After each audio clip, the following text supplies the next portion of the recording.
It didn't have to be this way. The latest from our daily newsletter at podnews.net. The Gimlet Union and Parcast Union have tweeted a statement about the 38 layoffs across Spotify last week. They say some shows lost as much as 3/4 of their audience when going exclusive, and that employees were given as little as an hour to close out their work and leave. Parcast Union has tweeted some of its members who are now available for hire. We link to that from our show notes and our newsletter at podnews.net.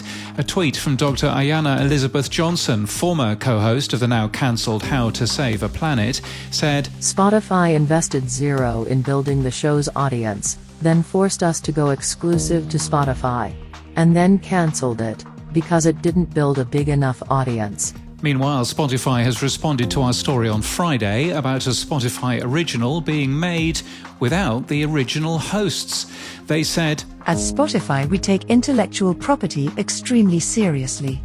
Sex Lies and DM Slides is a wholly owned Spotify original podcast, inclusive of name and format, and we look forward to watching the show continue to evolve. Meanwhile, in Argentina, Nos Vamos de Spotify says popular Argentinian podcast El Método Rebord. The podcast is leaving Spotify because, in their words, Spotify does not pay us, but YouTube does. Spotify pays for playback in the case of musical content, but does not pay the creators of podcast content.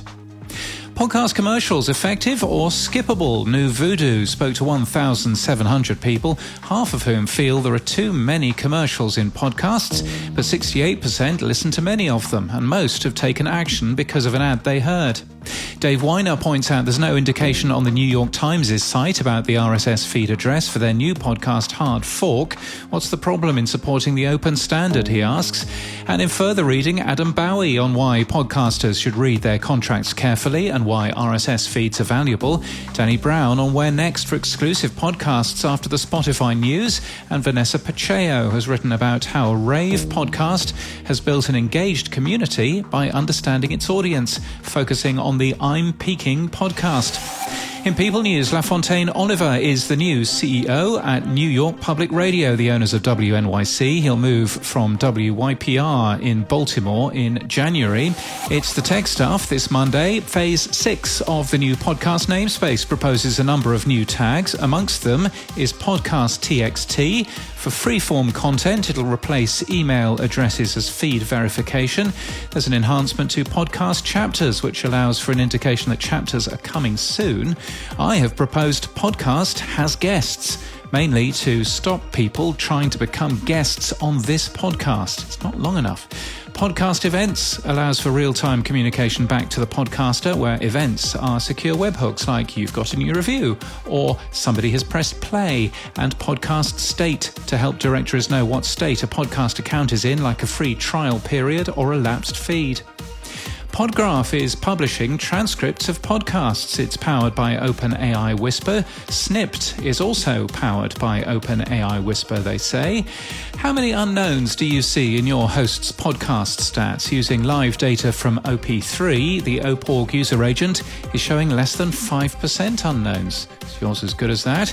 And the podcast index now has an only search shows in Apple parameter.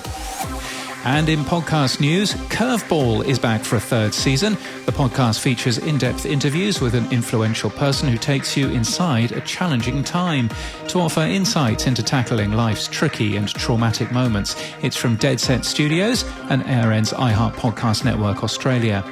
NPR's It's Been a Minute has posted the first episode hosted by Brittany Lewis.